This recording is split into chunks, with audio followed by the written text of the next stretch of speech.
Colleagues, good afternoon. The time now is 6 o'clock. There's load shedding this side. Recording in progress. Load shedding is between 4 and 6. Recording in progress. I'm waiting for load shedding to be ended between 4 and 6. Recording in progress. But I think we can start. I'm sure you can all see me. You can all hear me. Yes, Chair, we can see you. I'm also experiencing load shedding from 5. Nice swimming pool, Chair. Nice swimming pool at the back. Sure. Thanks. I'm at home. Colleagues, so this is the agenda for our meeting today. It's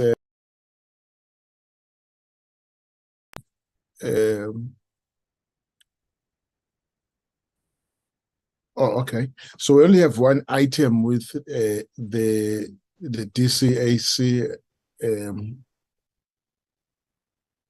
on the NCACC first and second quarter report for 2023 and for 2023.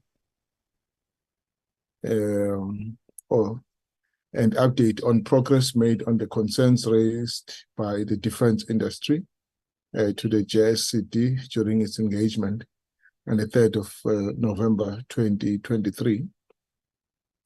And but before that, we'll deal with our internal matters. Let me start by welcoming all of you, and thank you very much for your time, especially those that we have actually invited to come and do a presentation. Apologies, are there any apologies?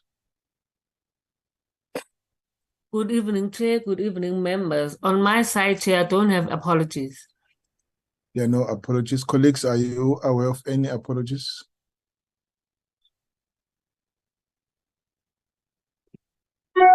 All right. No apology, Chair. No. Thank you very much. I don't see the colleagues from the NCOP. Am I wrong? Dennis Ryder has just sent me a message to say that they are still busy with the NCOP colleagues, and he might join us later. So he's not sure about his participation tonight. So I'm here myself. We have got an NCOP representative. Who's that? Oh, there is. I can see Mr. Ryder. And who else from the NCOP? Honorable Ryder? And I, Kenny Musamai. Oh, Kenny from the NCOP. So we have two representatives from the NCOP, right? And I think we do have the quorum. Thanks, Honorable Kenny Musamai. Honorable Ryder, you wanted to say something? Yeah, Chair, just to note that I do have some urgent issues that came up quickly. I am participating, but I'm going to have slightly divergent attention for a little while, but I'll be fully focused in a short while. In a short while. All right. Thank you very much. Right. Thanks. Right. That takes us to item number 3. And can you beam the program for the third term?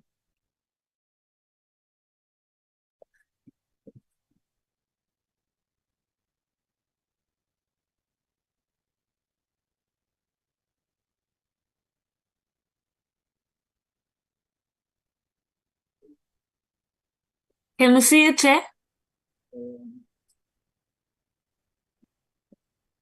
Yeah, it's visible on my side. Yes, I can see it. Thank you. Yeah.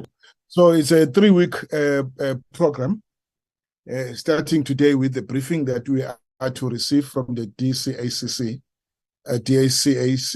on the NCACC report, 2 quarterly reports. And then there's a provincial week, so it means that there's nothing next week. And then we meet on the 23rd to do those few items, military ombuds. In other words, items from the military ombuds. on the annual report and feedback on the backlog of military ombud cases lodged with the Minister of Defense. And then we look at the report of the study tour.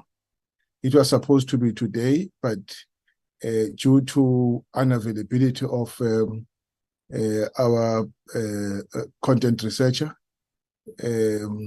we have moved it to the third week, 21st of September, and then we do the minutes. Colleagues, I present this program. Are there any comments?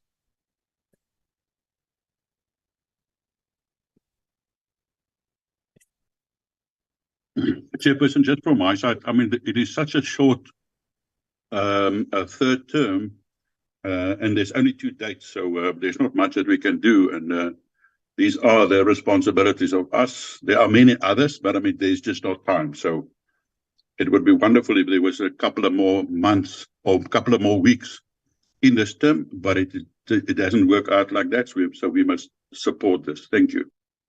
Thank you very much. I agree with you, Mr. Murray. That then closes the discussion on the matter. We can now move to the briefing by the DCACC. Let me check. The DM is in the meeting. Let me check if the minister is also in the meeting. No, she's not. Inkosi Cebekulu has some connectivity.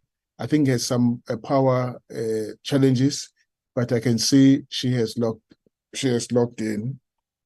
Thank you very much. I think that takes care of all the preliminary issues. DM, any comment to make before I invite the Advocate Jenny? Chairperson and members of the Joint Standing Committee, good evening.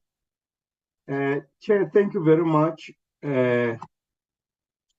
for having us before the committee this evening. I expected, Chair, that Minister Ngungubele would be in this meeting to present to the Joint Standing Committee the report of the NCACC. And it looks like he has not yet logged in. But the remarks to the committee in relation to the report that is being tabled by Advocate Jele are indeed the preserve of the minister in the presidency. I'm sorry, Minister of Communication, because he's the one who's chairing the NCACC. I would propose to honorable members through you, Chair, that you allow the advocate to proceed and share the report, and hopefully in the course of the meeting, the minister will log in. If he would still not be in the meeting, I would make comments when necessary as a member of the committee, but I must respectfully indicate to the committee that it is not my preserve to do so. But that's what I would advise the committee considers, Chair, through you. Thank you very much. Thank you very much. DM, you are correct. On that score, I will then invite Advocate Jenny to take us through.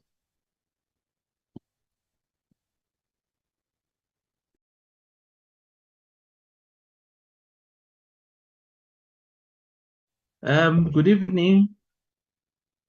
Chairperson of the Joint Standing Committee on Defense, Chair Kaba.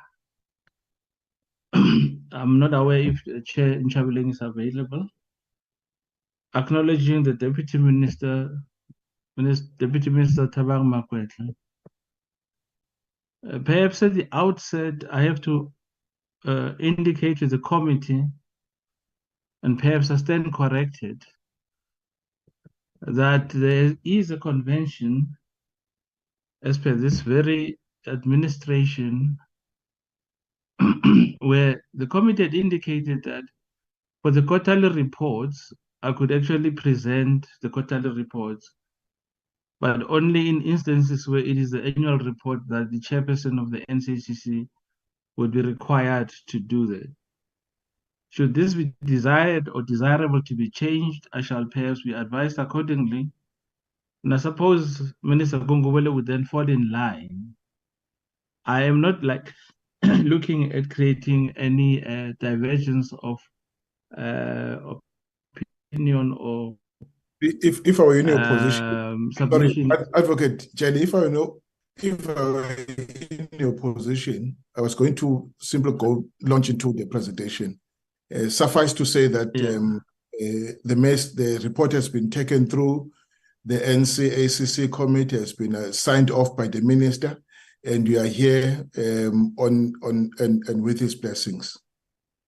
Okay. I shall then proceed. Thank you, sir. Thank you. Go ahead, sir. Okay, I'll ask that the presentation be flighted. The first page just indicates that I'm appearing in front of this committee to present quarter 1 and quarter 2 of 2023. Next slide, please.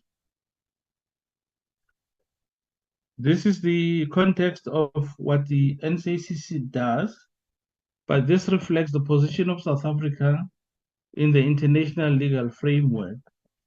And this indicates that South Africa is a party to and a member state to treaties, conventions, and international interest group arrangements. This symbolizes that South Africa's role is to be interconnected, to be cooperative, and contribute towards global peace and security. Next slide, please. In order to be able to be aligned with the international agenda, where South Africa is a member to treaties and conventions, we also then have to domesticate international agreements. And that is why we have the National Conventional Arms Control Act 41 of 2002 as amended, which is our primary act and is amended in 2008. With the act, we also have the regulation of Foreign Military Assistance Act, as well as regulations that then constitute the full framework of the regulation of conventional arms in South Africa. Next slide, please. The next slide indicates South Africa's membership to treaties and conventions as far as conventional arms control is concerned. Of particular importance, I'm indicating that we are a states party to the Arms Trade Treaty, and also have signed onto the Mines Ban Treaty, which we did way back in 1997, including certain conventional weapons and conventions on cluster munitions, including the Wassenaar Arrangement. Next slide, please. The next slide then is about South Africa's membership to treaties and conventions.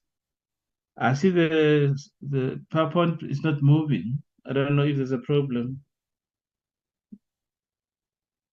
To treaties and conventions as regards weapons of mass destruction and their delivery systems.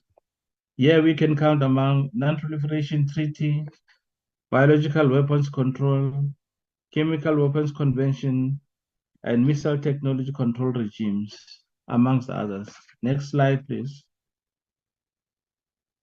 In order to give a perspective of the government of South Africa's arms control framework, I've created this slide that shows that the conventional arms control is under the NCACC Act, whereas weapons of mass destruction are under the Non-Proliferation Act, and that small arms are under the Firearms Control Act, which is actually regulated through the SAPS. Next slide, please. The composition of the committee is per the appointment of the President in terms of Section 5 of the Act. And this committee is a committee which is unique. And the committee may not be chaired by a minister with a line responsibility interest in trading conventional arms, in which case it then rules out a Minister of Defense as chair or deputy chair. And membership to the committee vests for as long as the member remains part of the cabinet as per appointment. And when the member resigns or the member is removed from the cabinet or from the committee, that membership ceases.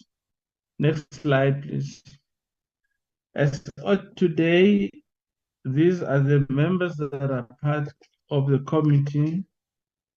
Minister Gungubela as chairperson, Minister Lamula as deputy chair, with all the ministers and deputy ministers as indicated. Next slide, please. The slide shows the tiers of decision-making of the NCACC. As per indication, Minister Gungubela is the chairperson of the NCACC, ably assisted by the committee, and below the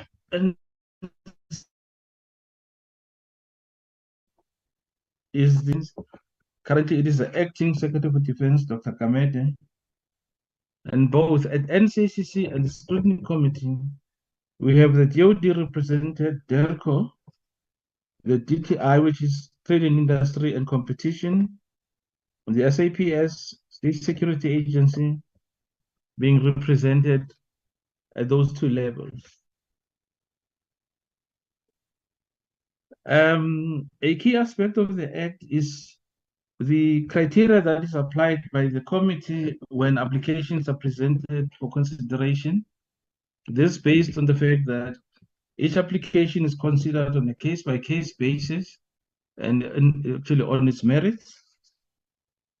The first would be the committee must satisfy itself that the application or applicant is not actually intent on supplying arms or material to a country that is proscribed in terms of the UN Security Council resolution, which includes an arms embargo.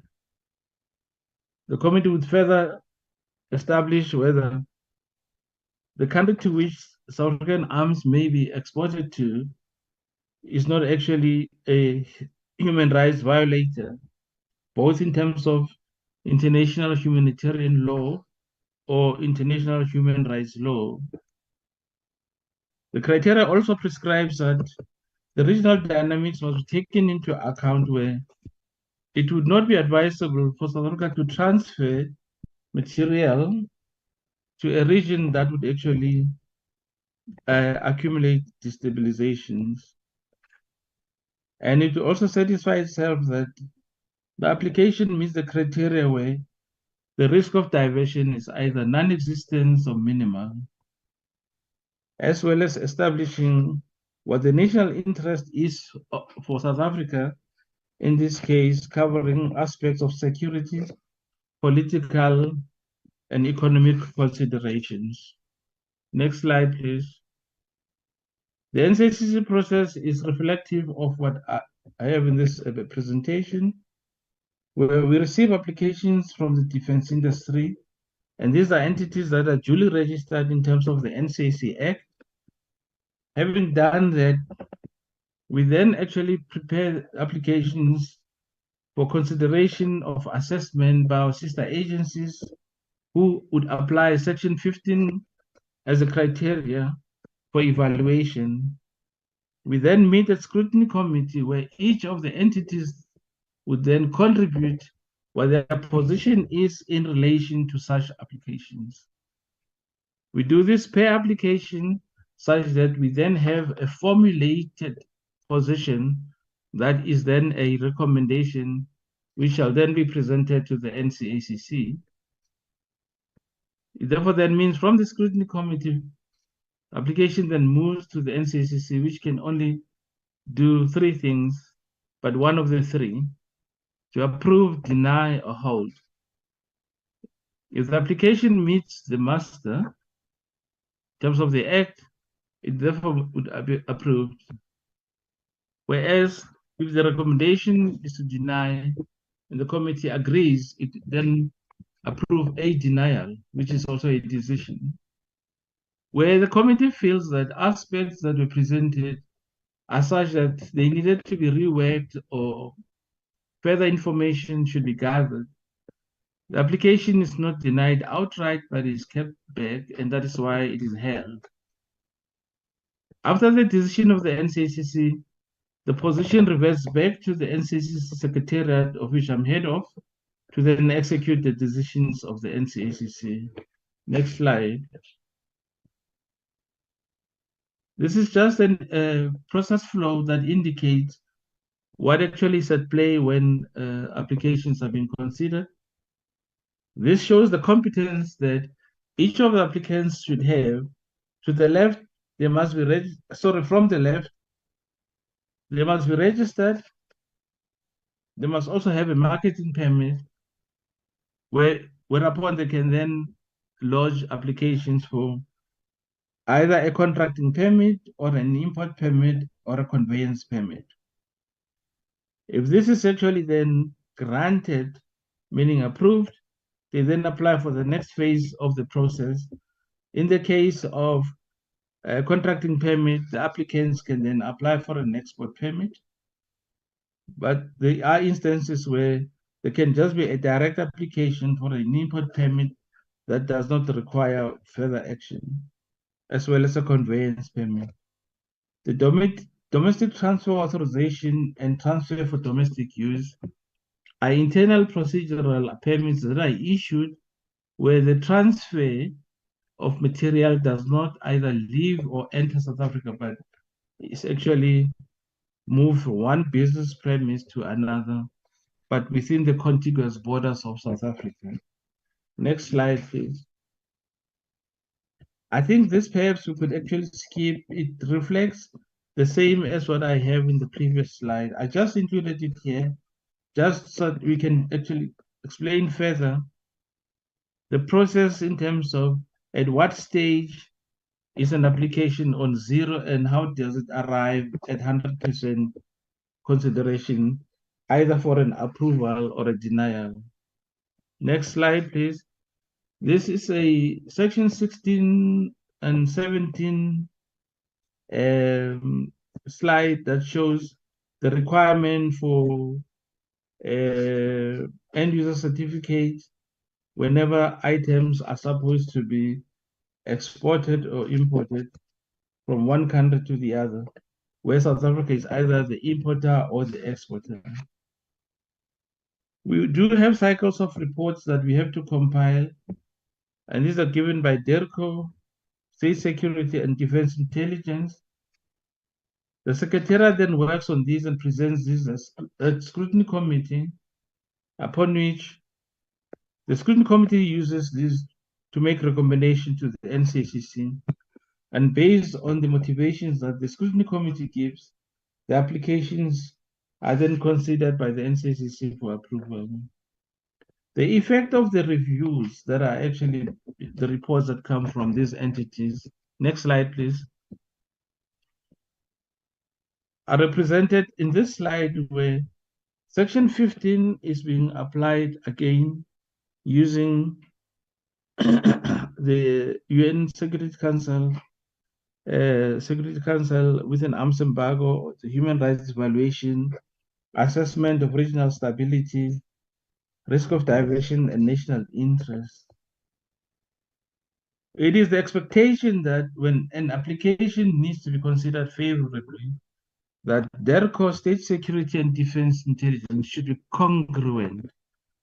If there is support based on these, on the criteria of section 15, and this constitutes then a consensus that then bodes or speaks positively for the NCACC to make a decision.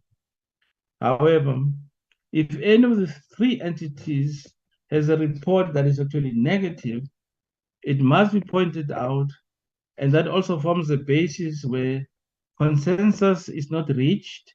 And this must be pointed out to the NCACC. And the outcome thereof is, if there is no consensus, the outcome is to deny or to place the application under consideration, which is this red arrow right at the bottom. When there is support for the application, the outcome then is an approval by the NCACC. Next slide, please. This is just another representation of what I've spoken about, but where I'm in particular emphasizing the types of reports which are reflected here. This is to the right here in the presentation, in that when applications are presented, they are specific to a specific country. And therefore, the assessments are also specific to those permits per country.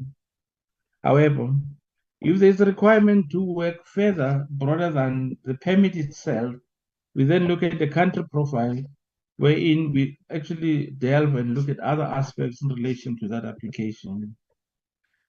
However, in instances where decisions may have been made by the three entities that review applications, and there is a change that actually occurs post the reports having been compiled, the head of secretariat can always request a dynamic report, and that is a report that would actually indicate the needle shift that is in relation to the occurrence of such an event that would have necessitated a change. This is just to compare what the effect is of such a change and to then make this visible to the NCACC. Examples of this would be, for instance, there is currently conflict or misunderstanding between Azerbaijan and Armenia for the Nagorno-Karabakh in Central Eastern Europe. But there is also changes that have happened of an unconstitutional change of government in both Niger as well as Gabon. So if in our applications we had reports that relate to those countries, it would therefore then be head of secretariat who requires or requests a dynamic report in order to then see what changes this effect has on the reports that would have been compiled before such seismic events would have occurred. Next slide, please. This is just a slide that shows the extent to which we have to report, and part of what I'm doing now is in line with the requirements of Section 23 of the Act, and that is to report to Parliament quarterly and annually. And these reports are actually presented to yourselves as the Joint Standing Committee because they were tabled at Parliament and they were approved before being tabled by the NCACC.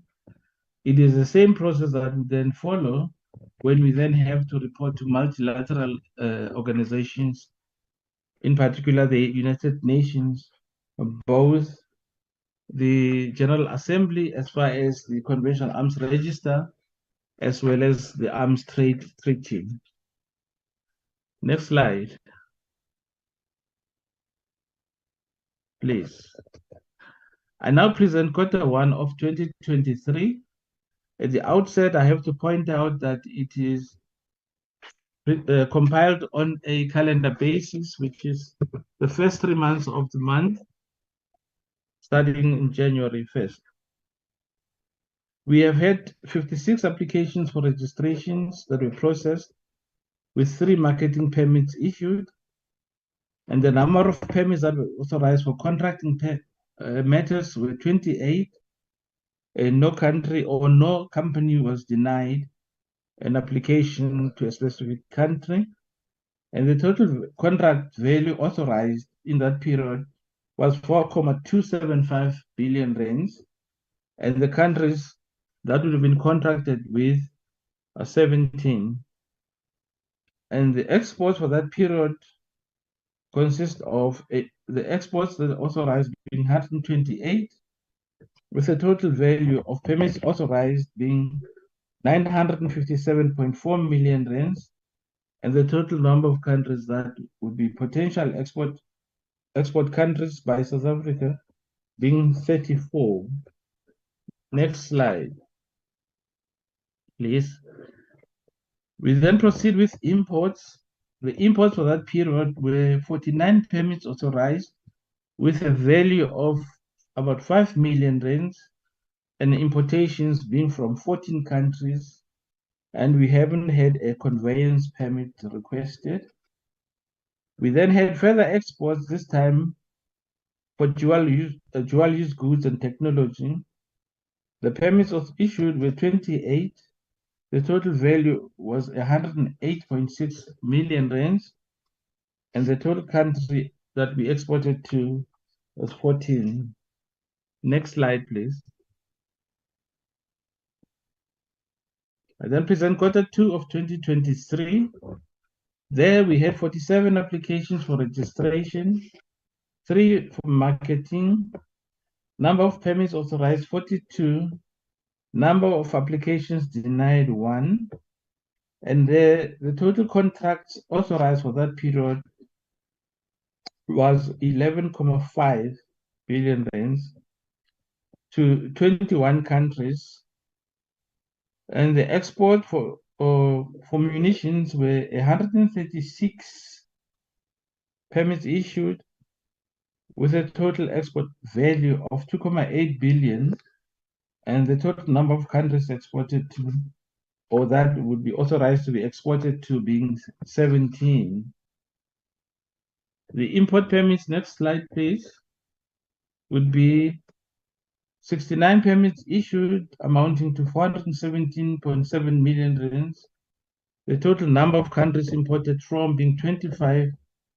We haven't had any conveyance permit requested. And the export of dual-use goods and technologies was 39, with a total value of 229.6 million rand. And the total number of countries that would be the export destination for South African goods being 14. The next slide, please. When we do a quarter-on-quarter comparison, I've changed the format slightly here. We then show that for exports, the values for 2023 were positive as compared to the values for 2022, where Q1 was 957.4 million rand, Q2 was 2.8 billion. For Q1, this was in comparison to 833, which is a positive trend, as well as for Q2 being 2.8 as compared to 570 million rands. Next slide, please. Here, there's a slightly different trend. The import values for 2023 were significantly lower than those of 2022.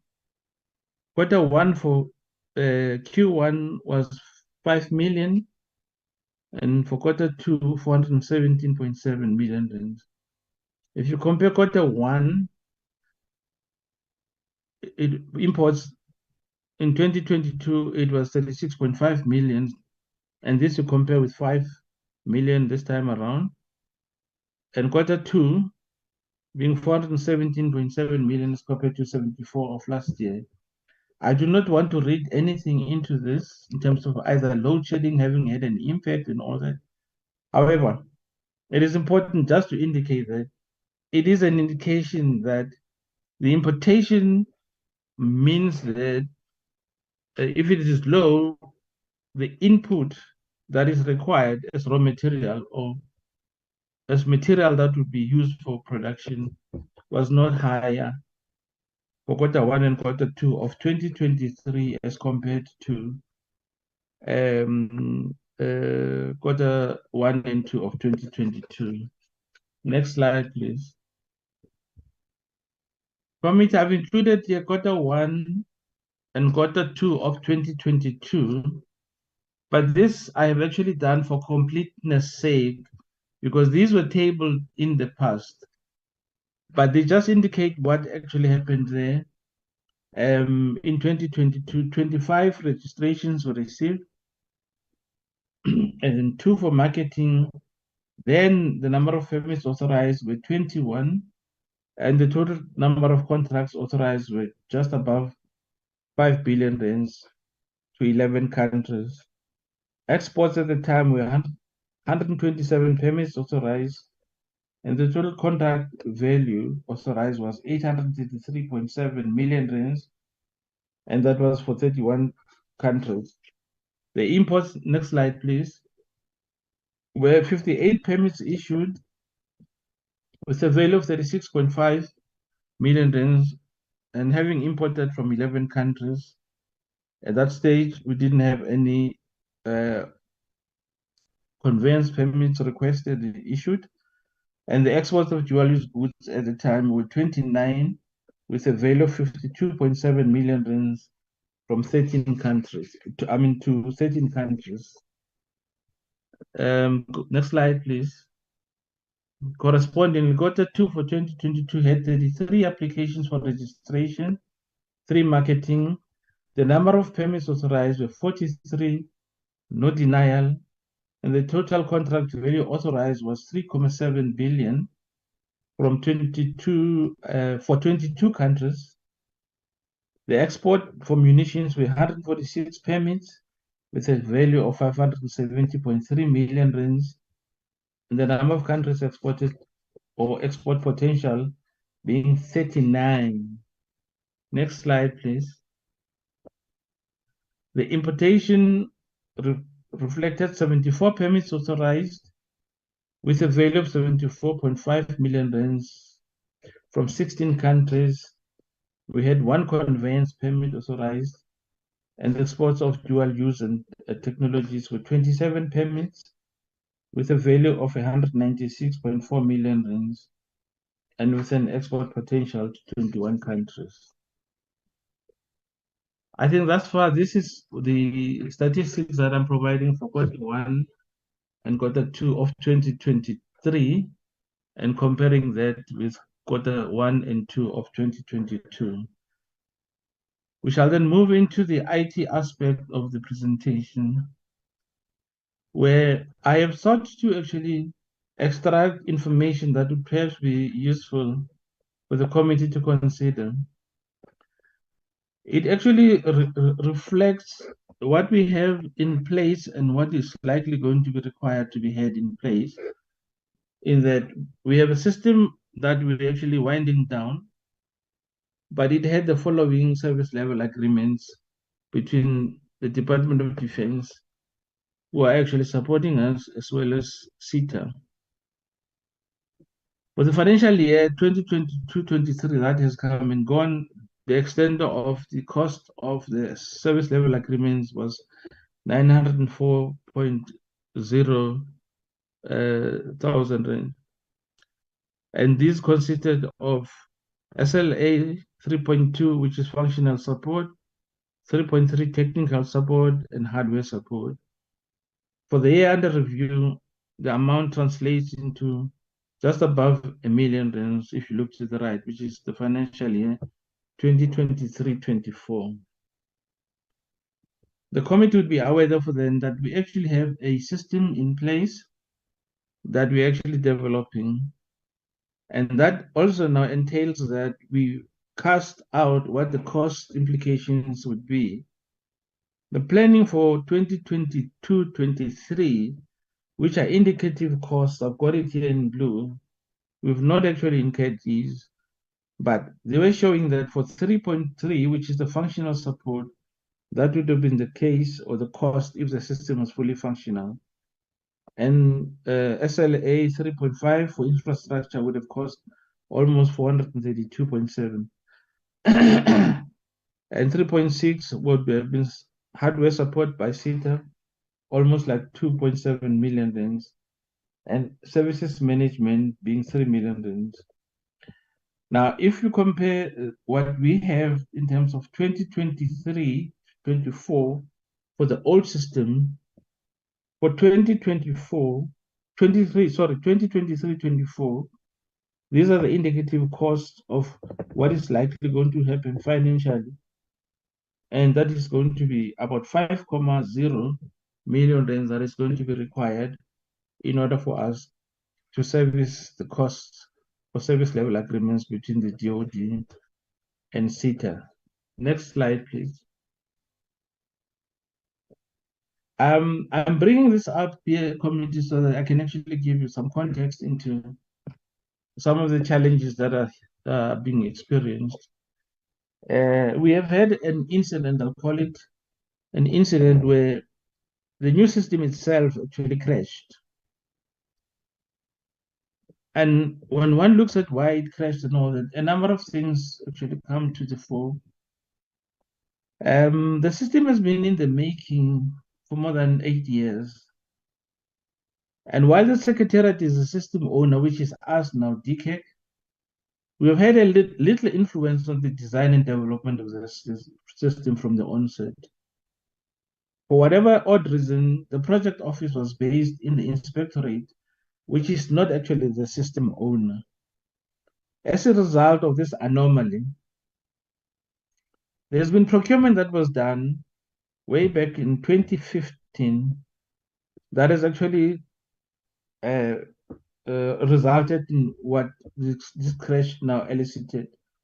In that equipment bought in 2015, which is now actually out of warranty, has actually had product failures where there is no recourse in that the products are actually out of warranty, and this actually translates into a higher obsolescence figure. So in order to be able to actually correct this, next slide, please. The following has had to be done. And I've actually marked these to actually say the steps are steps for recovery, because there is no way you can actually let the system remain as is. It will actually attract costs as well as extra work in terms of getting the system going. It is going now where we have a 50% recovery rate with a system availability factor of 70%. And in order to guide the committee, I'll use the steps as step 1, which is recovery. It is when they were actually indicating that the old servers would actually require to be brought up using the NCACC permit system services. And the next step would have been to load Windows servers of 2016 as part of the implementation of a plan of operating systems. Again, this is to ensure that the system recovers. But there are instances where, because of what actually has happened and the fact that there is no warranty, this represents a risk. And that is to say, all the hardware that we had was not under warranty. In order to then identify the risk and manage it, you then have to say, what do we have as a risk? What plan then do we have in order to do risk mitigation? And that actually means looking at a new environment, looking at how or what you need to procure in order to then manage this risk or bring it down. The Active Directory was recovered, which was step 3. And step 4 represents where the restore, which is the offsite storage system, they were able to actually recover information from there. And this they were doing in a laboratory setup, because they would have had to do it almost like on a test bench rather than working on the servers themselves. And that is step 4. And step 5 was also to ensure that the applications offload-centric that are not recoverable would need to be then sourced from another entity. In this case, it would be Mastek. It's another company, IT company, that supplies hardware. The next point is about risk and risk mitigation. The fact that some of the aspects here indicate losses or damage mean that it's a risk, and therefore you need to have a plan in place in terms of what risks, what steps do you take to mitigate that risk. The next step then also indicates that we have had actually damage that could not be recovered. and that is the TrustWave Array Manager on the server. And the file server and the print management was created as a clean install, and that is step 6 of that recovery. But again, further damage was discovered, and that is the cluster configuration is gone. Having done all these steps from the top up to now, it therefore would mean when the lab environment has been done finally, they would then take it from a lab into production. And that is why we are now at a 50% recovery rate and 70% system availability factor. So we need actually to do, we needed to do step 8 as recovery in terms of the NEC servers. Now, committee, this translates then into the following. Next slide, please. Item 1, 2, and 3 marked in an red asterisk are essentially about the fact that we have identified the risk, and this is a risk mitigation strategy, where the things that have actually crashed or gotten damaged will no longer be useful. We need to actually procure.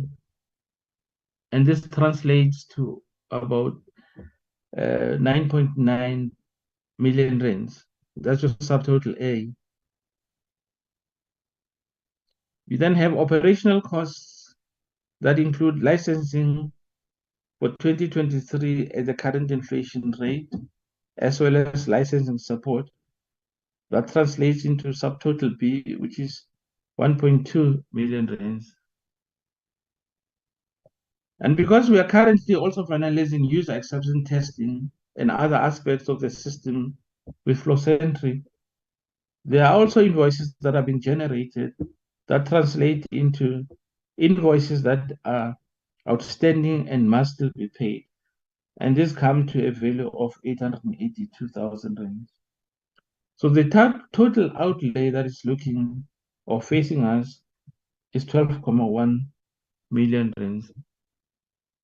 I've finalized the documentation in relation to requesting this funding from the DoD, and I hope it shall be processed expeditiously in order for us to actually get going. I think that is the last slide as far as I'm concerned. The next is just a summary of what I actually have sought to present to the committee. I thank you, Chairperson, so I submit. Thank you very much, Advocate Chele. Your slides are not numbered, unless I'm wrong. I just want to take to the slide that deals with historical IT challenges. If you can go back to that one, please. Which slide is that, Chairperson? This one, Advocate. This one. Yeah, this one. And you're saying that maybe let's go to one before this one. Just go one before this one. Right, this one. All right. Yes. So I just want to understand the information behind the slides. This one in particular. Yeah. We are saying currently you are using that slide. I mean, sorry, you are on that IT system that you pay 1.1 million to service it. That is for all the 3 areas: functional support, technical support, and hardware. That is the total cost in terms of the service level agreement as it relates to the system that we are currently using. Agreed? Yes, the old system. The old system. Yeah.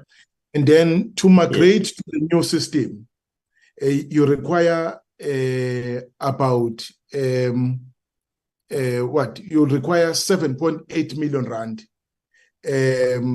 At least, I don't know, there's 7.8 and there's also 5 million If you can just explain the two costs. Oh, that is for 23-24. Yeah, Okay. I've That's said that the 7.8 was 22-23. Yes. that has Go come and ahead. gone. Those were just indicators at the time, because Indicative they've figure. had to do calculations to say when the system comes on board, this is what the outlay would be.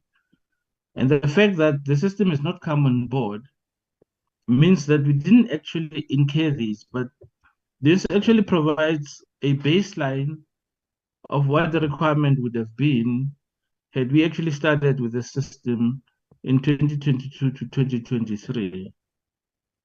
Okay. Yeah.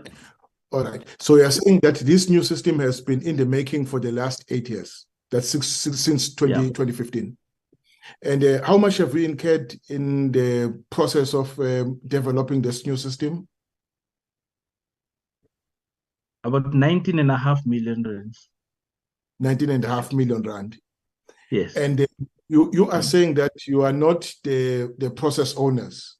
And who is actually owning the process?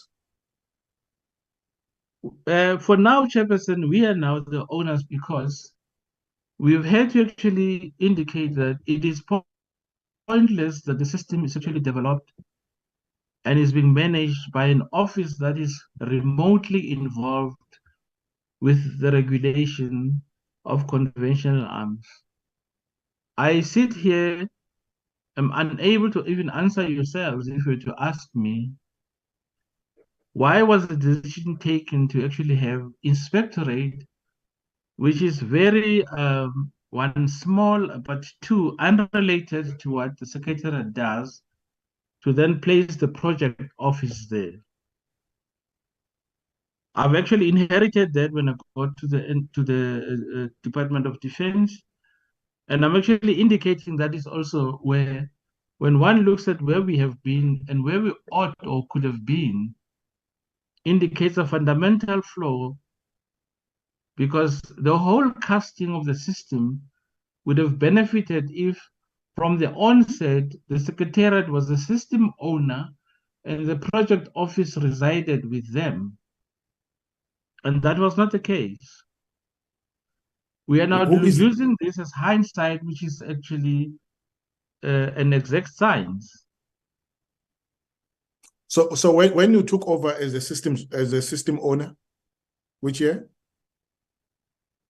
I think 2017-18, sir. Okay. And who's inspectorate that you are referring to? That was the system owner at the time. Well, some of the people have even left the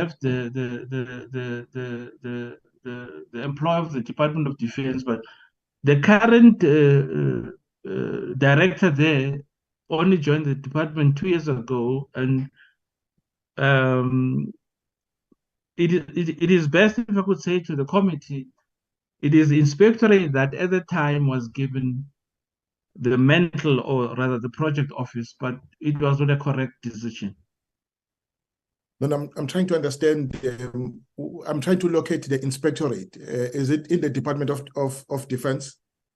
It exists alongside us, Chairperson. It is provided for in terms of the NCACC, and they do inspections both in terms of what we do as well as inspecting the industry. But they have a minimal role as far as the regulation of the NCACC, or sort of the conventional arms, because the whole thrust of what happens with industry resides with our office and not them. In other words, the inspectorate exists outside the NCACC. It exists outside the secretariat, but it is, yes, but it is reporting to the NCACC. But it exists within the whole regulatory environment. Yeah, yeah. But who does it account to? The NCACC. It accounts to the NCACC. Yeah, for the work it does, yes. Oh, I see. It's just that, okay. Now it's clear. And then if you move to the next slide, I thought I should just unpack this before I let it open. Just the next slide. And you are saying that now the system that was in the making for 8 years, by the time it's complete, it would have lost its warranty and would be obsolescence. Is that your submission? My submission, sir, is had we not actually taken over to become the system owners, which originally we ought to have been, the system would not have been useful altogether. Us becoming now full owners of what needed to happen meant a reconfiguration of that very same system, because whoever or however it was deemed, designed and developed by inspectorate indicates I don't want to say the low level of understanding, but the fact that they're not in the kitchen, so to speak. They actually had worked with a service provider to develop a system that would be inferior or not address the issues that were required of the system that we would have wanted to have as a secretariat. So us intervening or getting on board meant that we pointed out a number of design flaws that were there. And it has actually been taking quite some time to actually change the orientation of the system itself in order for it to become what we want it to be. And that, I don't want to say, explains sometimes the frustrations that the industry has about the system not being in place. But clearly, the system would have been in place and still not served the industry had we not intervened. So in other words, to prevent the obsolescence, and you had to upgrade the system, but as the upgrading happens at a time when the whole system is out of warranty. That is your submission. It is my submission, because the warranty for things that were bought in 2015 would at the most be extended possibly up to 3 years. So like 2018, further than that, we are actually out of warranty. So if anything breaks, you're not in a position to go back to the OEM and say, I bought this from you, and I'm actually looking for a replacement, or I'm looking for redress given what the system or the product does. And that is why, with the crash that actually has happened, we have identified those things that are now saying, if it is a risk and you want to mitigate the risk, you've got to now procure, but ensure that the contracting indicates such that you then have proper warranties in place when the system actually is operational. Chairperson committee. Okay. I said to myself when I looked at what the incident occurred of the system crashing, to say this thing is actually still at a user acceptance testing when it crashes, but it reflects the age. The disaster would have been even bigger had we moved onto this new system and it did what it did and we didn't have the old system live. So it is a submission, advocate, that it was cheaper upgrading this system than procuring a new system altogether. Let's go to the next slide. Let's go to the next slide that speaks to the figures of upgrading the current system. No, the one that has the IT system renewal cost.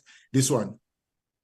So you're saying these are the costs that would be that you would incur to take the new system to its operational ability.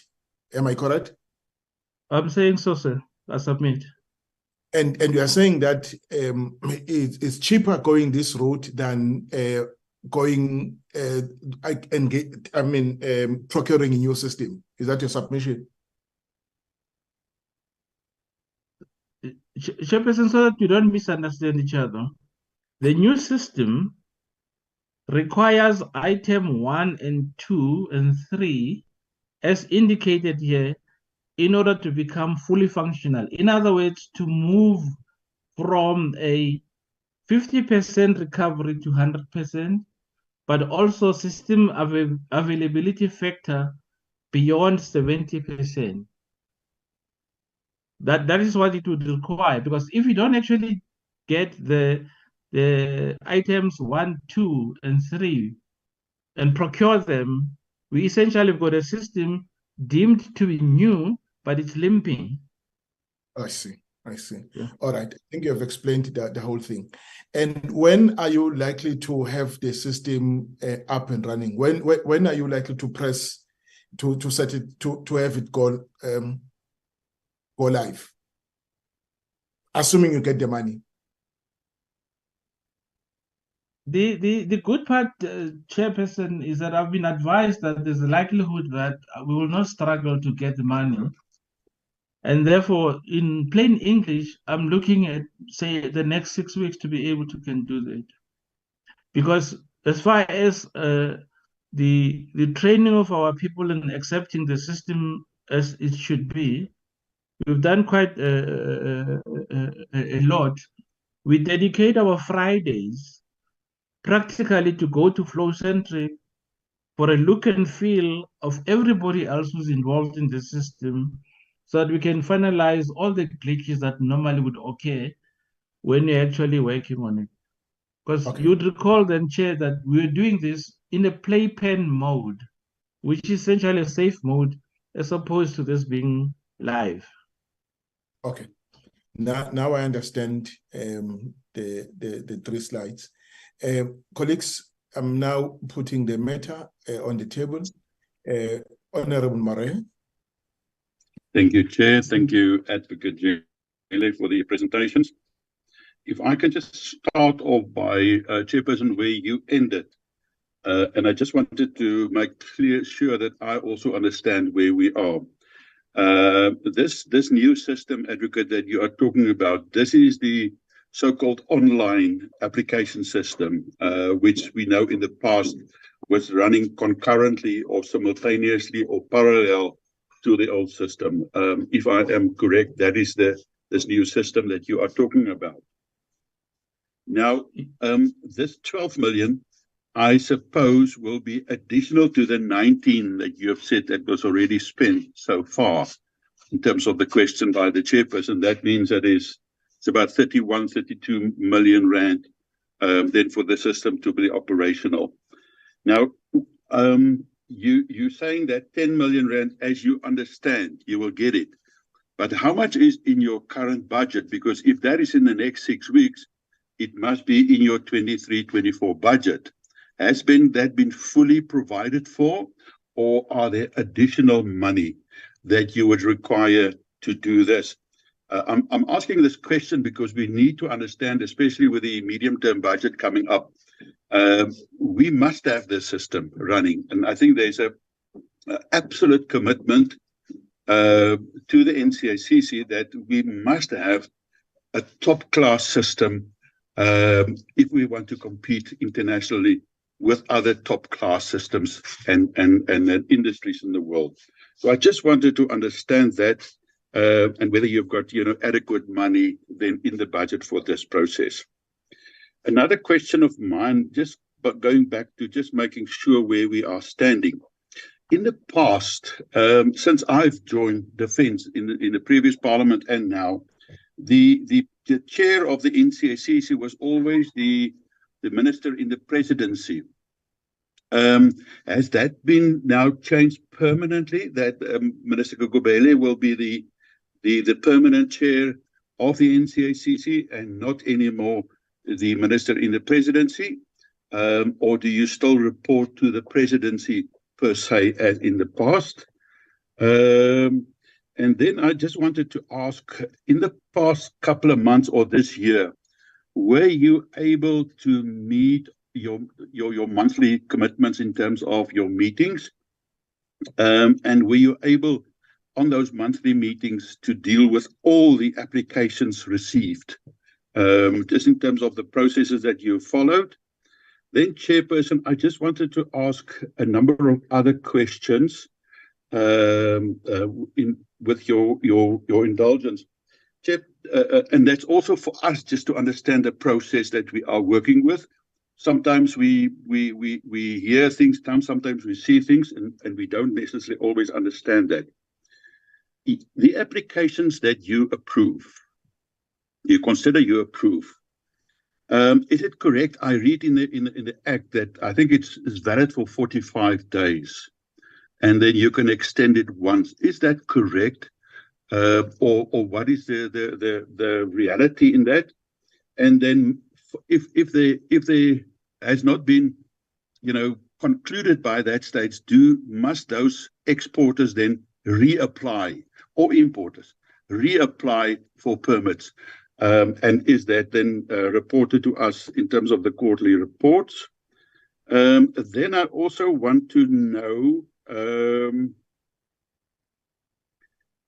as I understand it and I read your reports and interpret that, all categories or all types of ammunitions or arms or military equipment or whatever needs a permit.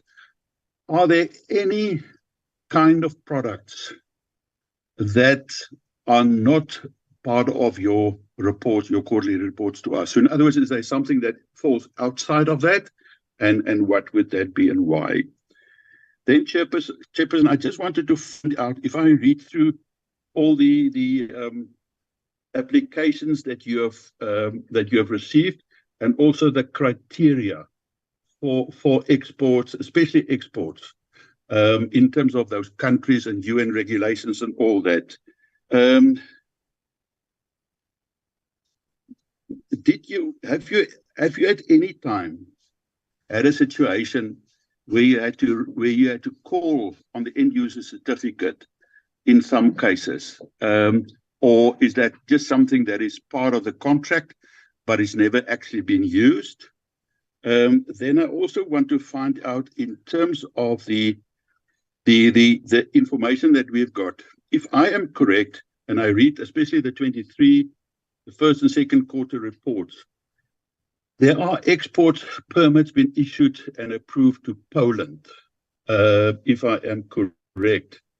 Has Poland been cleared for any exports? Because I think when we were in Germany, we were also heard there in the grapevines that there was apparently export permits for I think I might be wrong, because it was Rheinmetall that we saw there, that it might be RDM, that there was exports not being approved, or exports permits not being approved to Poland. Whether that is and if that is so, what are the reasons? Then I also want to find out, am I correct that part of the requirements for giving permits is also where countries import ammunition and munitions when they do protect themselves but do not get involved in atrocities and human rights abuses? So they can defend themselves, they can arm themselves, but they must not be involved in all those kind of things. And then also, in terms of those regional stabilities, I suspect that countries like Ukraine, we don't see that in the reports, but I suspect that countries like Ukraine, Belarus, Russia, who's now been the countries directly involved in that conflict, are they excluded from this? And I'm asking the question because if I read the reports correctly, in 2021, exports to Belarus was approved. And whether that is not a conflict in terms of those requirements, because we know that Belarus has been part of the initial battle into Ukraine, and we also know that the Wagner Group is based in Belarus.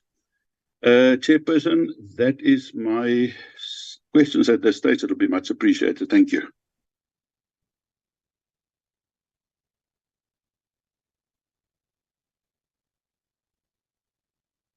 I think you're muted, Chair. Chair, you're muted. Oh, thank you very much, Mr. Murray. I only have one question in relation to the imports and the values that you have presented.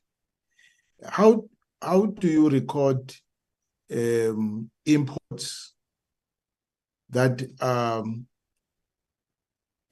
for value add and for onward transmission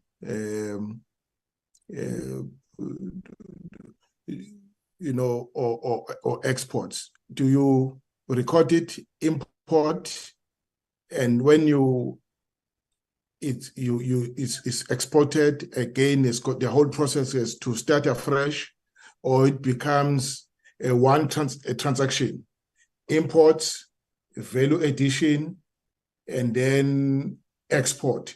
So in other words, it becomes one process, but of course of different segments, because the applications will be talking to two different things, one import and the other exports. How do you record that? Does it ever happen that the imports are for value add, or they're all just for the utilization by the country?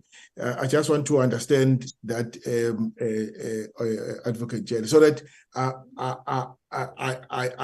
yes, just to get a sense of what these imports mean insofar as the country is concerned. Thank you very much. Chairperson, if I may, you have reminded me now of a question that I should be asking and that I haven't. If you, it's only one. Advocate Jelly, if I understand the NCACC protocol, you have approved ports of entry and exit for all ammunitions. What is the protocol if anybody is using another port or wants to use another port? How do you deal with that, and how do you consider that if that is not the port that was part of the permit that was issued initially? Thank you. Okay, thank you very much. Honorable Shelembe. Thank you, Chairperson. I'm sorry, maybe I may ask questions that have been asked. I got disconnected because of this load shedding. You forgive me, Chair. You'll update me if that has been asked, so that I don't delay the meeting. Chair, I was concerned about the issue of the IT system, where it says it has been in the making for 8 years. Now I'm just checking if the NCACC committee, that is chaired by the minister, whether they have been looking to that, whether there are challenges that are being seen by the committee, and what are they doing, looking at the cost the department is paying to maintain that system, as compared if maybe they have their own system. The second one, Chair, I just wanted to know, because if he says, well, South Africa is also a member to the treaties and convention, I'm checking if currently there are any challenges in what you call complying with the treaties and convention. If there are, what are those? If there are none, okay, it's fine. No, thank you, Chairperson. Thank you very much. That's all for you, Honorable Jene. Over to you. I hope I can remember everything. I've been noting here furiously.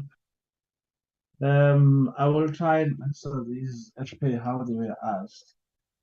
Going back to the budget, in our budget as the DCAC, we do not have the money that I've indicated. Hence, I've indicated that we've got to go back to the Department of Defense with the motivation that indicates what we require, why we require it, and all that. It is therefore contingent upon them to evaluate what we require and support us accordingly. And I'd like to think that therefore that they would actually view this positively. In the event they do not, then we would actually be having another challenge as well. But from our cast budget for the directorate, we did not actually cater for this breakdown of this new system. I hope I've covered that. The next question that was asked was about whether the chairperson of the NCACC is the minister in the presidency. I will point out that I'm not too sure where that originates from. However, the chairperson of the NCACC is appointed by the president and may actually be a member of cabinet who is any other portfolio. It was by a dint of coincidence in the past that a certain minister was appointed while they were at the presidency. If I were to use the previous chair, Minister Khadebe, but you'd recall that Minister Khadebe also moved to various portfolios from transport. He eventually went to justice and he was the chair, proceeded as well through to energy, and he was the chair. And the following chairperson, in this case, the late Minister Mthembu, happened to be in the presidency.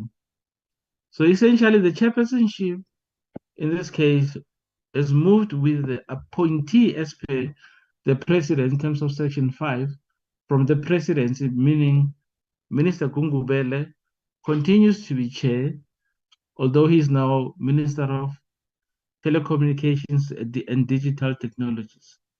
I don't know if I'm making myself clear. Yes, thank you. And the next thing relates to, the next question relates to meetings of the NCACC. We've been actually consistent in terms of our meetings, with the exception of the July meeting where Parliament was in recess and we actually did not have a meeting. But we are sitting for the July and August meetings in order to consider applications of both months. We will be in Cape Town on Monday for the NCACC meeting to consider that. However, I've got to state that whenever meetings do not actually take place, there is a process that we actually, as the head of secretariat, are entitled or empowered to actually embark upon in order to process applications that fall within the remit or the threshold of my delegation, save for those that require the full committee to sit. So we are actually sitting on Monday to actually consider July and August applications. The next question related to applications that, rather permits that will be issued, or if issued, have a 40-day or 45-day period, and whether when the period lapses, they can be renewed. Yes, they can be renewed, and they can also be renewed once. The reason we do this is to avoid clogging on the system where if a permit is issued, it then remains issued but unexecuted.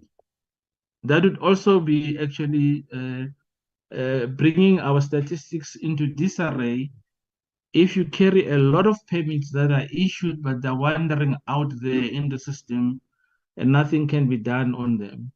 So the issuing assists us, and also the cancellation assists us. Therefore, the period and the requirement to actually renew only once means that if in the one period you actually counted that permit as having been authorized, you then have a corresponding responsibility to then have it reversed even in the figures. That is why at times you then need to actually have adjustments of the figures. And that is something that was also pointed out by the Office of the Auditor General. But I'm quite confident that the system allows for that. Now, There's no way we can actually have a permit that lies out there that is actually not accounted for. The next question that was asked was, are the categories that are actually on or required to be used fall under the Act in terms of requiring permits? I will respond, Chairperson Committee, by saying, if you look at the statistics that I've presented here, where I'm indicating that there are exports, for instance, in this case, munitions, and there are also exports where it is dual-use goods and technologies. The aspect of dual-use goods and technologies relates in particular to those products that are sometimes referred to as COTS, commercially off the shelf. If an item is commercially off the shelf, it therefore might be, it escapes the envelope of control in terms of the Act. However, if that item that is commercially off the shelf is then married to an item that is actually controlled, the control factor that the item that is controlled under the Act has, we call it contamination. It contaminates the commercially off-the-shelf item, and it actually then brings it under the remit of the Act in terms of being controlled. Very often, companies would write to us and say, can you do a product classification for me? We then do that because they are unsure whether the commercially off-the-shelf item they have falls under the gaze of the Act or not. And when we do a product classification looking at the fastener arrangement attributes, we then can make a determination, and that then becomes the letter of control or the status of control between us as Secretariat and the OEM as it relates to that item, and not all other items, but specifically that, because we always say that the child contaminates the parent. In other words, if the parent is a commercially off the shelf, but the child is a controlled item, the item then becomes controlled. I hope I'm not confusing you by mentioning that way, but that's how we approach it. And unless I did not understand you, but the next question related to end user certificates, where it seemed like we did not require end user certificates when a transaction was underway.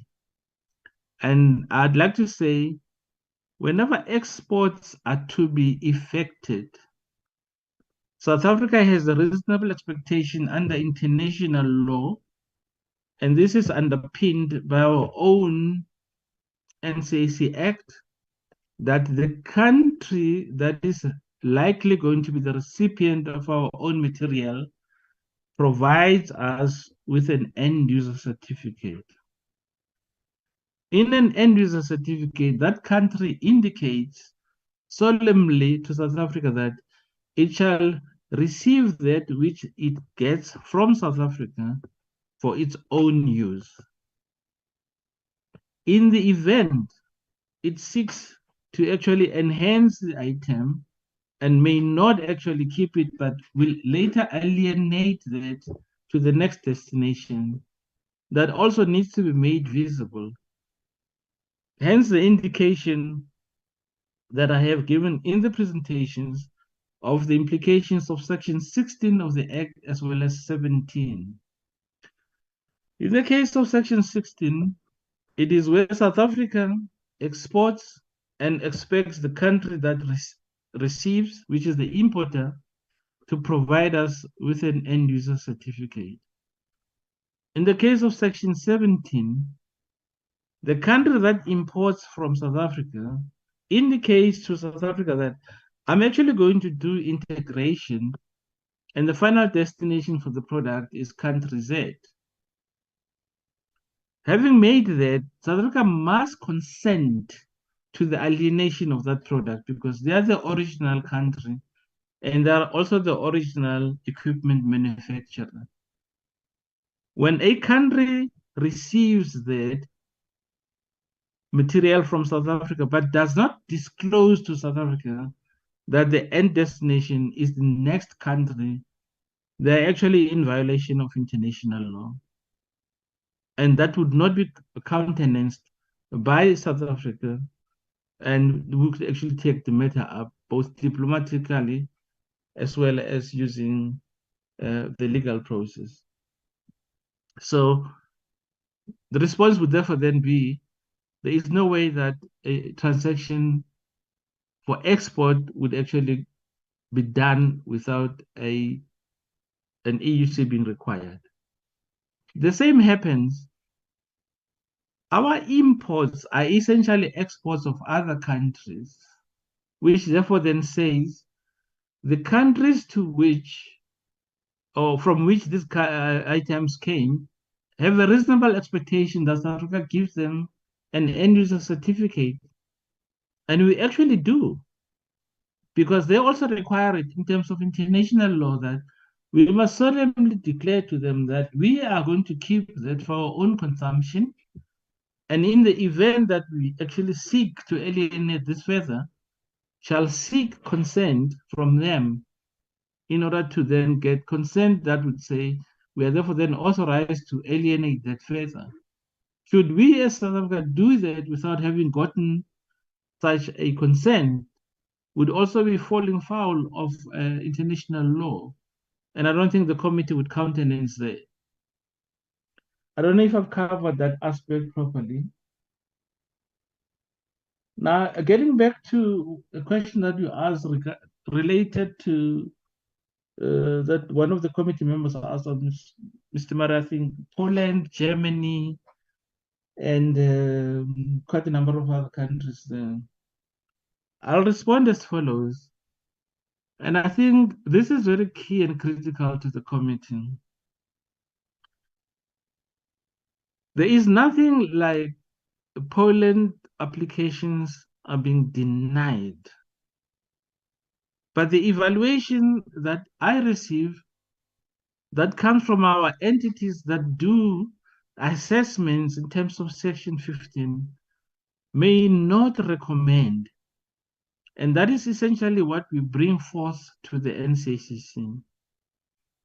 As far as I recall, the NCACC has kept applications, in this case for Poland, on hold. There has never been any pronouncement of a denial. So I'm therefore not too sure where that denial factor comes from, unless there is a conflation of what a denial is or ought to be with a hold or holdover or under consideration. Perhaps for an exporter, sorry, an importer, no, rather, sorry, an exporter, which is a South African entity, and in this case, RDM, this is called comfort. They would rather actually have an approval. But a holding actually gives the application a better chance of evaluation than an outright denial, which therefore then says when the committee decides not to have an outright denial, it is actually viewing the application such that when the conditions that are flagged by our own review departments improve, or those aspects that negate a positive recommendation improve, that such an application may then eventually be approved. I trust that I've actually responded to the Poland or the Polish or the question of Poland being denied. I'm unaware of such a denial. And the question was asked about importation of items where a country indicates that we are importing this is for our own defense and this would actually not be used elsewhere. That is underpinned actually essentially both by the end user certificate, but it actually flows from a UN charter that a country ought to be in a position to can arm herself to protect her citizens and her territorial integrity. So it actually also underpins what the Arms Trade Treaty actually seeks to do, and that is to say, let's have a system that is legally authorized or recognized that allows for such transfers to take place, because countries do need to actually acquire implements that they would actually use to defend themselves. It is there enshrined in the UN Charter. Now, the issue of Ukraine, Belarus, Russia, and all that, I would perhaps proffer the following explanation. In 2023 or 2022, for instance, for that matter, if one looks at what is currently happening between Russia and the Ukraine, it becomes difficult to actually look back and say what happened in 2018, or rather, to seek to say the conditions that exist now in 2023 were prevalent in 2018 or 19 or whenever such applications in the past were considered and were approved. Because they are always, rather, the approvals are a function of time, and they reflect at that point in time what the conditions were. Because when the conditions change and militate against an approval, it is incumbent upon the committee to actually apply Section 15 accordingly, such as to indicate that the conditions now have degenerated to an extent that they would not countenance an approval. I can only hope that I've been able to respond to that question. And the question was therefore asked by Chairperson Papa regarding imports and whether imports that are value added would then be either subtracted from an export at a later stage once the enhancements have been done. The transactions are seen as separate and unrelated because very often the importer, in all likelihood, may not be the exporter. They may be the integrator. Therefore, the authorization relates to what is actually being authorized to be imported in order for it to then be integrated, which is why some of the permits that I actually have indicated are the domestic transfers.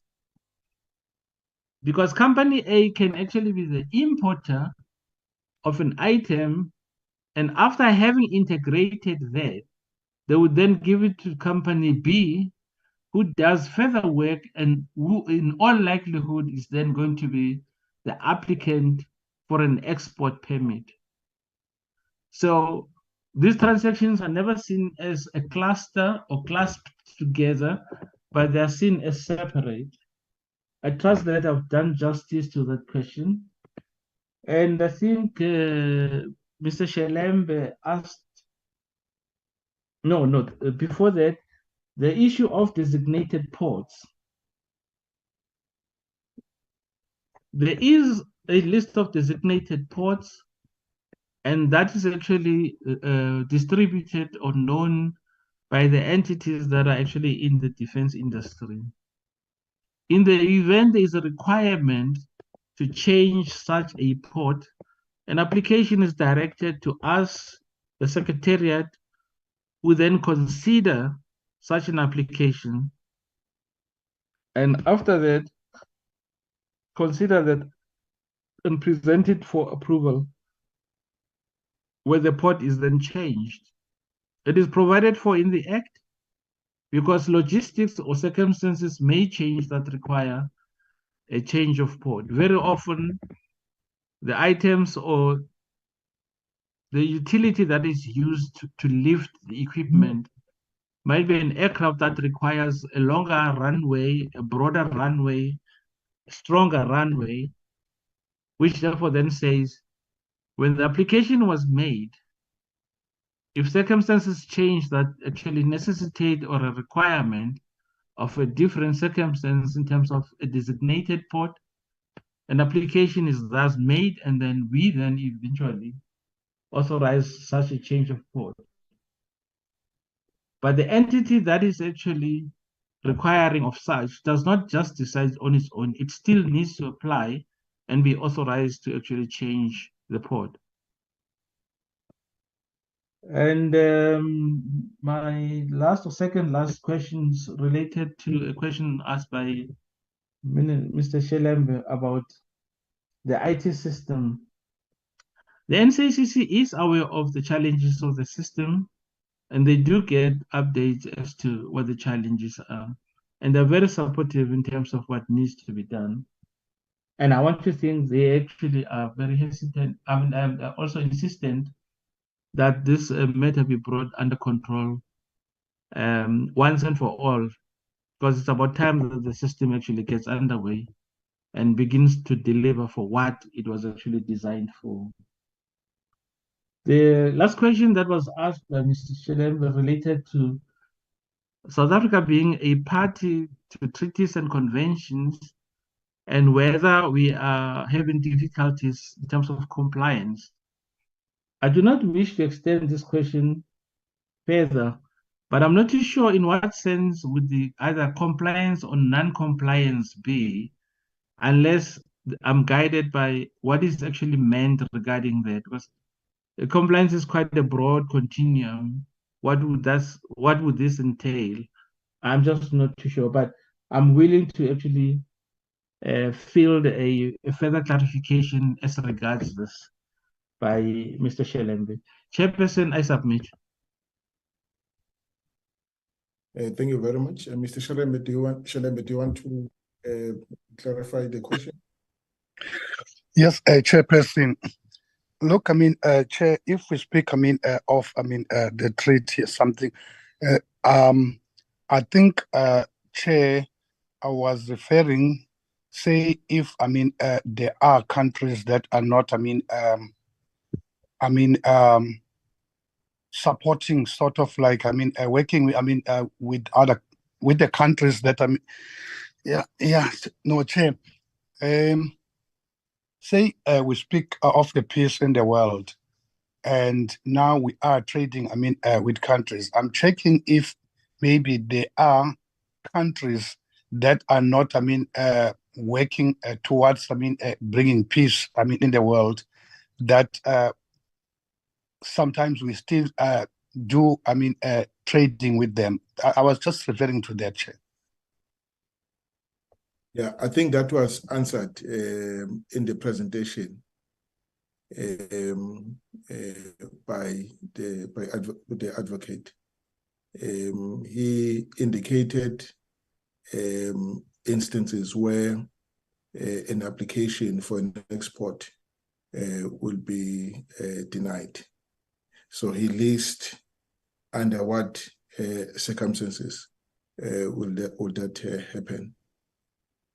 Would you want to leave it at that for now, or you still want to pursue it?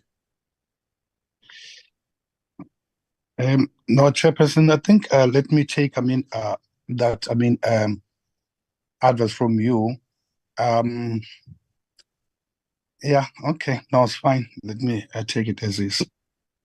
No, that's fine. Thank you so much, Honorable Shelembe. Colleagues, we have come to the end of the session. Is there a question that was not answered, Mr. Murray? Because we're not taking further. Okay, no problem. Advocate Jelly, fantastic. Thank you for the quite comprehensive answers. I really appreciate that. The one question, Chairperson, maybe to you. What Advocate Jelly has responded to in terms of the money that they require, I think it might be prudent for us to follow up with the Department of Defense with regards to the requirements by the NCACC, because somehow I feel that we have to support the NCACC in their need for that money for the system. But whether the Department of Defense has provided for that and to what extent, I am not quite sure as I sit here. Maybe Willem or someone can look for us and come back to us and see whether there was money being provided or whether they have got the idea that it will now be in the medium-term budget being provided for. I don't know, but I just feel very strongly that we have to support the NCACC in that regard. That's the one. Advocate, I've just, part of my question on that extension, that one extension that you have mentioned, and that you've made it clear that they have to reapply. Now, if that correction has been made, my part of my question was, do you then have to report again to us in your quarterly reports when there's a, let's call it a reapplication after that extension has lapsed? If that one extension has lapsed, do they have to reapply and then you have to support it or submit a report to us? Just, Chairperson, on the Poland, part of what I've asked is whether that is specific items, because I see in the first quarter report that there has been an export approved to Poland, but I do not understand. It says units 43, rand value 0, free of charge for evaluation. I'm not quite sure what that means, and if that is something that is test products or things like that, and whether they are, where they say that they are basically delaying the approval of exports to Poland. But in this regard, it seems like there was a permit being issued. I'm not quite sure, maybe just in terms of clarity in that regard. Thank you very much. But don't you want to take that up with him on the side? Because you asked a question. I can certainly do that. I can certainly do that, but I just believe it is in the interest maybe of the committee and to better understand also the reports that we get. Yes, no. It's because the question has been answered, has been dealt with adequately for purposes of our own meeting. But if you now want to deal with the specifics, as you seem to require, I think that we can take it up with him on the side. Okay. Thank you. I think it's perfectly allowed. But your first question was whether a reapplication is considered as a new application that will be recorded in the quarter for which it is made. Can you respond to that? I can respond to that. On the system, when an authorization is recorded, both for import and export, it stands open until it is actioned. So after 45 days, when an application has not been actioned and the applicant applies, we don't actually reissue, we extend the period, which means it still remains open but unactioned. It is when the extension, which is the only time that we actually allow that extension, was also not taken advantage of, that the applicant is then told, you now need to cancel because we have to ensure that the reflection that we had given to the committee, for instance, to say, here is an authorization and it has got a potential to be actioned, that we then actually have to cancel that. It then reverses the amount. So clearly by the time I speak to you now, that would be what I'm showing you. All of these are essentially potential, with the exception of exports, Chairperson and the committee. Our reports to the UN, both the Conventional Arms Register as well as Arms Trade Treaty, asks us, are you reporting on the authorized or you're reporting on the actuals? We as South Africa have chosen to say, for exports only, it will always be on actuals, because it means it was on the system, it lay open, and it was acted upon and therefore it is an actual export. I don't know if I've responded correctly. Yes, you have. Okay, thank you. Yeah, thank you. Thank you very much. Yes. Thank you very much, Advocate Jelly. What remains for me is to thank you. Do you want to make a concluding remark before we let you off the hook? No, I would like to thank the chair and the committee members for giving me an opportunity to take you through the statistics and all the work that we are actually doing. And perhaps to also say to your committee, I'm very proud of the people that I work with who also make what we do to be effective. We contribute, I'd like to think, our little effort in making this big machine move. And that is South Africa. Thank you, sir.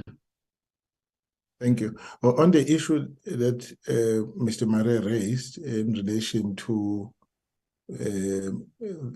funding required to finance the new IT system, we will pick it up when we deal with our BRRR that is in the new term. Our request that Nandipa takes note of it because Dr. Van Rensburg is not in the meeting, so that it doesn't fall through the crack. We're able to pick it up and then follow it through. Indeed, I support Mr. Murray that we supported an online system that would make the entity efficient and effective. And of course, that requires new money, and that new money is not available in the entity's budget. And therefore, attempts must be made to make funds available so that that happens. For as long as that it does not happen, we remain on the system that is current, which has been found not to be effective by the people who utilize the system.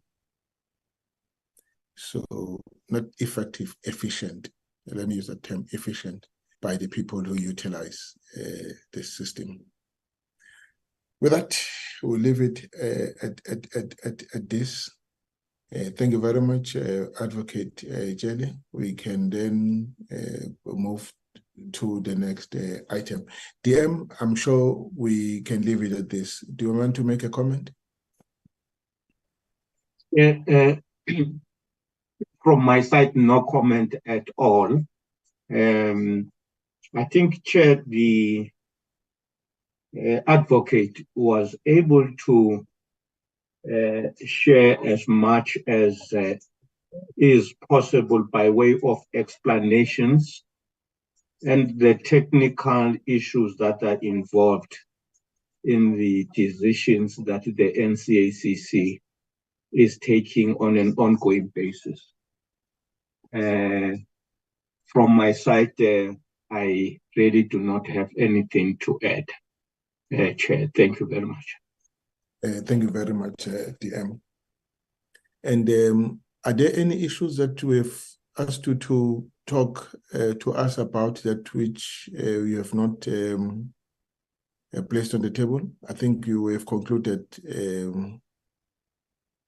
the matters with you, Advocate Jelly. No, I'm done, Chairperson. I'd like to thank you, the Deputy Minister, and your members of your committee. Thank you very much. Okay, I think we can now move to the next item. I wish to thank the DM and the team that is in the meeting to support the DM and yourself, Advocate Jelly. You are free to leave at any time when you wish to do so. We can now move to the next item. Thank you very much. Thank you. Good evening. Thank you. All right, the next item It's the letter, Chair. the letter. All right. Who is in the meeting to take us through the letter of deployment, I guess? Yes, Chair, it's the CJ Ops.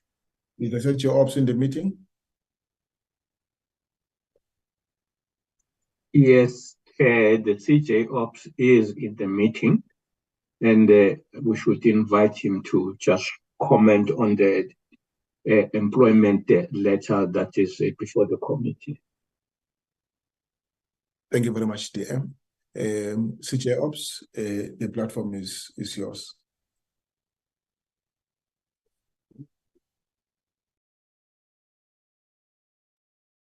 Thank you, Chair. Good evening, Honorable Chairperson and honorable members of the Joint Standing Committee, and good evening to the Deputy Minister of Defence and Military Veterans. Chair, I will be brief in my briefing to the committee. The requirement is for me to appraise the committee on the presidential authority for the employment of the National Defence Force for the deployment over the period 12th July to the 14th of August. I would like to share with the committee and confirm that the President did authorize the employment of the South African National Defence Force for service in cooperation with the South African Police Service for the prevention and combating of crime and the maintenance and preservation of law and order in the Republic under Operation Prosper. This was conducted in accordance with the provisions of Section 201, subsection 2 alpha of the Constitution of the Republic.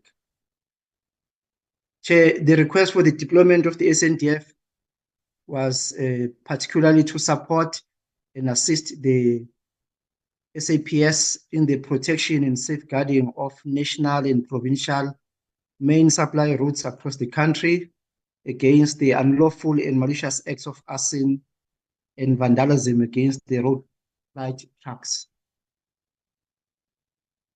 A complement of 1,720 members of the National Defence Force were authorized by the President to be employed to support and assist the SAPS in the protection and safeguarding of the national and provincial main supply routes across the country, which at this stage were under siege. The SNDF contribution required was mainly to deter, prevent, and stop the criminal acts of arson, destruction, looting of road freight trucks cargo, as well as the blockades of the roads. The employment that was authorized by the President was for a period of 34 days, which was over the period 12th of July to the 14th of August 2023. The estimated expenditure that was expected to be incurred was 0.15977 million rands, with a breakdown of compensation of employees, 24.718 million, and goods and services being 81.258 million rands. I wish to bring to the attention of the committee that the expenditure for this deployment was unfunded in the current financial year due to the allocation, and was then considered unforeseen and unavoidable. We do, Chair, if I can pause a bit on this one, get forced, if I can use that word, to respond even if and do the required assistance, even if we do not have the allocated funding. If it is unforeseen and unavoidable, the keyword being unavoidable, the National Defence Force and the military in general, we tend to sacrifice beyond what a normal person could do to serve the country. But it is really a serious stressor, and it is also something that it makes the Defence Force to suffer much more than we have suffered. But we still, being patriots, sacrifice and do the work that is required. Chair, I will end up there with the report. I submit, Chair. Thank you very much. In other words, the employment is terminated. It terminated in August. Yes, Chair, the employment was terminated, and it did not run through the entire 34 days. When the objectives were achieved and there was stability and the SAPS could proceed with managing the situation, we then demobilized before the entire 34 days. There was a period where we kept our presence as well to with the objective of deterrence, which really worked. And when we were clear that, yeah, things are under control, we then withdrew. I submit, Chair. No, thank you very much. I consider it a reaction than a deterrence. In general, maybe in your plannings, we should check if it is not possible, I don't know, to have a stationary deployment that is able to react swiftly, but there again, you wait until you are deployed by the CIC. So in other words, you cannot simply dive into the situation on your own, even though you see it and you see the need. You see the situation and you see the need for the intervention. It's quite a challenging situation. Is there a situation where it's like a hybrid, where you are able to do something because you are there on the ground and without having to wait for a deployment? I'm saying this in situations that like the one you've just spoken about, they keep coming up now and again, and each time we react when the damage has occurred.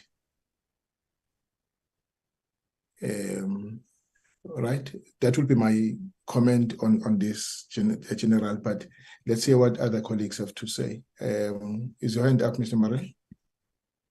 Yes, it is up. Thank you. Thank you, Chairperson. Thank you, General. If I just based on you asked or answered the chairperson's question, maybe you would just refer to the two acts, the Defence Act and the Constitution, because I think unfortunately we are prescribed by those two acts in terms of how we can act. But if I understand, General, since the July 21 insurgency or the whole response by the Defence Force, nowadays I think you have some form of response preparation, at least what you do, that there are always soldiers or units being prepared in the event of a domestic deployment. If that is the case, it seems like then your reaction time and is quicker, and maybe the kind of success that you achieve early on is maybe much bigger. And I personally, I think on behalf of South Africa, I want to congratulate you. That I mean, you guys are changing the attitude of ordinary South Africans towards the Defence Force dramatically, and you're obviously making us very proud. So under heat and very, very difficult circumstances, just thank you for that. And yeah, in your response, if I'm Okay. Any other comment, colleagues? There being none, over to you, General Sipiwe Sangweni, CJ Ops. Thank you, Chairperson. Thank you also to Honorable Marais for the compliments. Chair, yes, we are constrained by the Constitution, and we are one of those that we have to adhere clinically. I think as South Africans, we still have that fear that that the military might be like those outside the country. But yeah, that is a challenge, and we have been forced by situation to put measures in place where we can and we could. But I would say it is currently not up to what we will wish it to be because of the financial constraints and capabilities. But there has been a difference, Chair. And I'm still hoping the committee had promised or indicated that they will at some stage engage with National Treasury, part where I indicated that this operation was unfunded. And there was a time previously where there was contingency funds made available for such contingencies and or scenarios as a contingency, and it was closed down or taken away. And if it can be resuscitated, even if it does not have to reside within the Defence Force, but be available at National Treasury at short notice, it could really assist. Yeah, Chair, I think that's where we are currently. The standby that we have for it to be much more quicker and more effective, if I can be more detailed, is that those who will be on standby will have then to be paid for that. So if they are not paid, the members will still have to knock off and go home, and we'll have over the weekend. It's a weekend. So a different standby arrangement when they are confined and cannot go anywhere, it will necessarily require them to be compensated. But currently, we are unable to submit, Chair. No, you said it, Modfon. Thank you very much. And of course, the deployment happened after the start of the new financial year, and that if there has to be any new money or funding to cater for the unforeseen and unavoidable situations, it will have to be allocated via the adjustments. And the Minister of Finance is yet to present the adjustments estimates sometime in October. Maybe we'll leave it till then, that when it is not in the budget, we are able to put it in the BRRR to follow it up with the minister.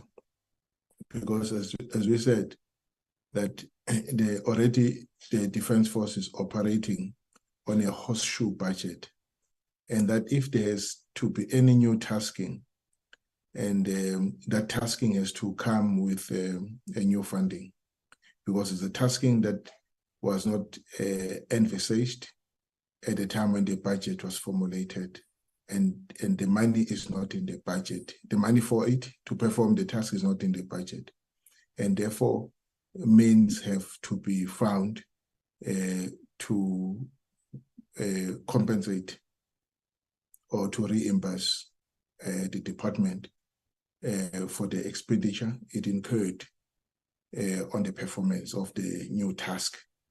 And we'll leave it at that for now.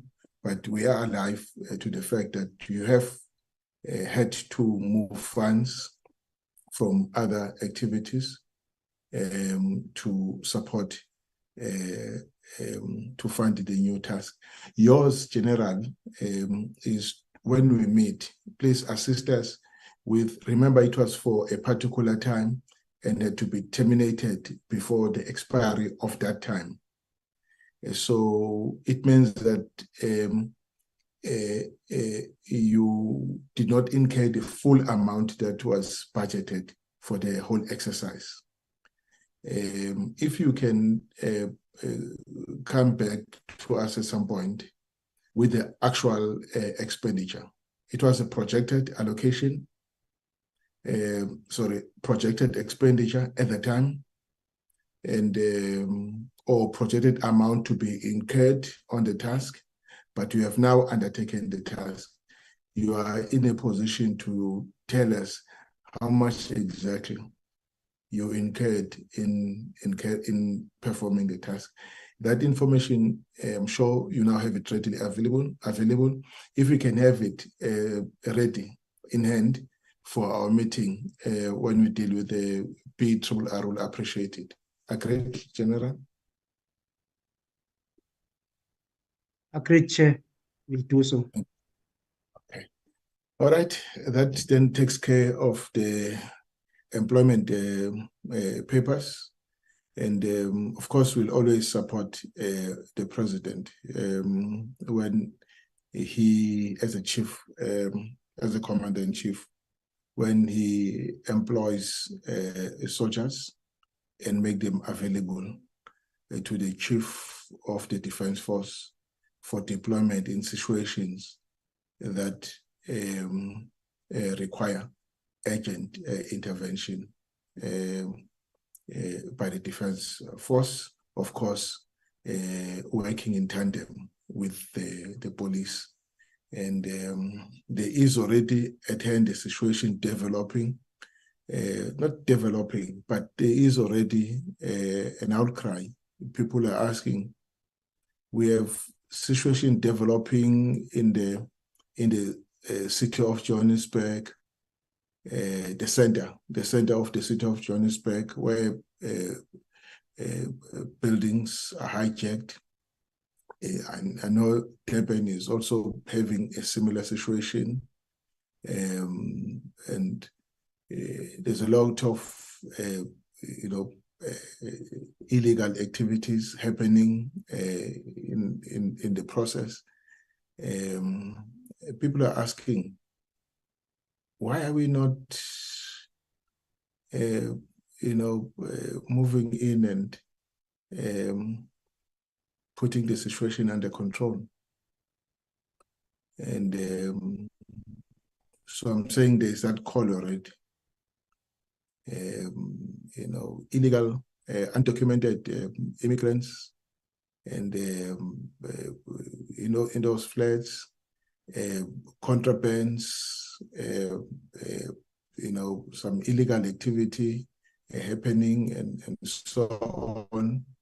A lot of trafficking. I guess there's reported drug trafficking specifically, and all of that requires a very strong, it requires our security forces to, move in and deal with the situation, because it's clear that the police alone will not be able to cope with the situation, as it were. I'm saying that there is that thing out there, people asking, when are we going to do something about it? But that's a discussion for another day. I'm not raising it for discussion, because for now we were looking at the employment that has just terminated. But I'm raising this so that you understand that there are new demands that are placed on the Defence Force that is expected to act upon from time to time, like the one that I've just spoken about. Having said this, thank you very much, General. Do you want to do a closing remark before we ask the DM to make a final comment and we close the item? No, Chair, nothing from my side, Chair. Thank you very much. DM.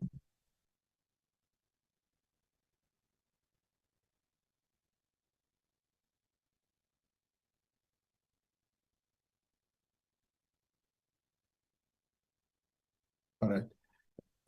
I think the DM has just stepped out. All right, colleagues, we can then leave it at that for now and thank the General Sangweni for his presentation tonight. We can now, you are free to leave at any time you want to, General. We can now move to the next item. I think it's minutes. How many sets of minutes do you have? Thank you, Chair. Only one, Chair. Thank you very much, Chair. Only one. Please beam the minutes.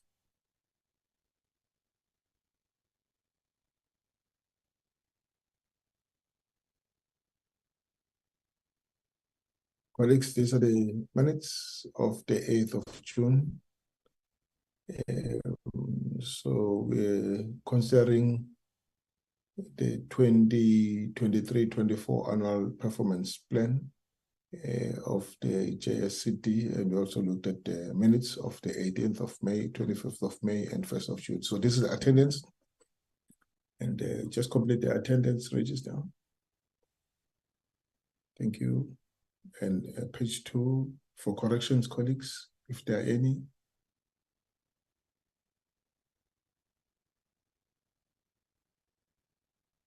Thank you very much. Page 2, page 3.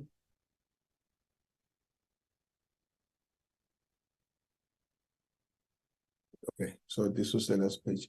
Colleagues, I present the minutes for adoption. Any mover?